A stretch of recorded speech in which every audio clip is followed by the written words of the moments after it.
হঠাৎ কেন হাবড়া যেতে হলো, কি করতে যেতে হলো সেটা দেখতে হলে ভিডিওটা একদম স্কিপ করা যাবে না। তো হ্যালো, আমি শ্রাবণী, তোমরা দেখছো তোমাদের YouTube channel journey with Shrabani. এখন বাজে প্রায় বিকেল 4টের বেশি আর আমি ট্রেন ধরবো 4:30। তোমরা প্রায় সকলেই এই চাঁদপাড়া স্টেশনটা চিনে থাকবে। আর হ্যাঁ, আমি কিন্তু চাঁদপাড়াতে থাকি। বাড়ি থেকে বেরোনোর সময় কিন্তু বুঝতে পারিনি যে এতটা রোদ হবে। আমাদের চাঁদপাড়া স্টেশনটা অনেক দিন থেকে মেরামত হচ্ছে। 1 নম্বর প্ল্যাটফর্মে পৌঁছানোর সঙ্গে সঙ্গে আমি একটা ঠান্ডা জল কিনে নিয়েছি। এই ভীষণ গরমে ঠান্ডা জল পেলে আর কি চাই।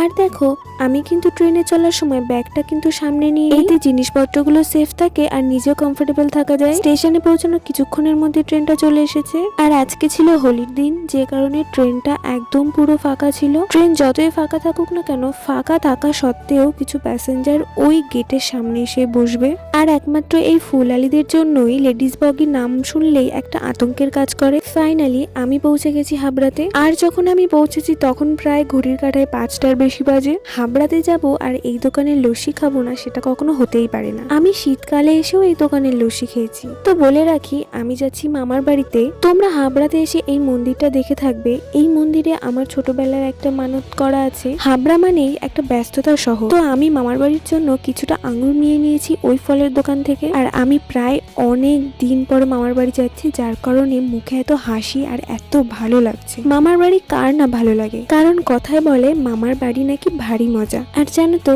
এই হাবড়াতে শুধু আমার মামার বাড়ি নয়, আমার মাসির বাড়িও আছে। মামার বাড়ি যেতে হলে এই অটোতে করে যেতে হয়, আর মাসির বাড়ি যেতে হলে স্টেশন থেকে নেমে হাঁটা পায়ে কিছুটা পথ। এই আইসক্রিম গুলো আমাদের চাঁদপাড়াতে 5 টাকা করে আর হাবড়াতে 10 টাকা করে। গরমকাল পড়ে যাওয়াতে দামটা মনে হয় বাড়িয়ে দিয়েছে। হাবড়াতে কিন্তু কোনো জিনিসেরই এত দাম বেশি না। আমি চাঁদপাড়া থেকে হাবড়ায় আসি সমস্ত কেনাকাটা করতে। আর দেখো, এই মাঠ, বিল, পুকুর এগুলো দেখলেই বোঝা যায় যে আমি আমার মামার বাড়ির এলাকায় এসে পড়েছি। এত সুন্দর মনোরম পরিবেশ থাকার জন্য আমি মামার বাড়িটা এত পছন্দ করি। সারা রাস্তা যাতে বোর না হয়ে যায় তার জন্য আমি গান শুনতে শুনতে গেছি।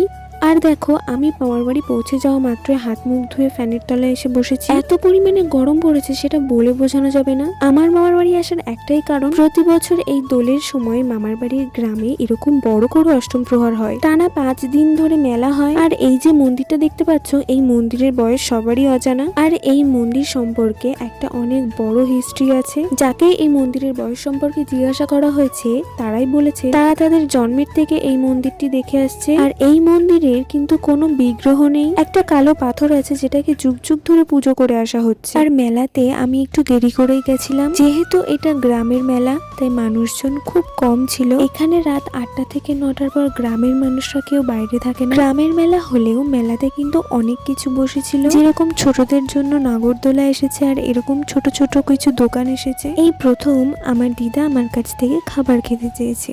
আমি দিদাকে বললাম, তোমার কি খেতে ইচ্ছা করছে? তো বললো, আমাকে তাহলে কিছুটা বাদাম কিনে দে।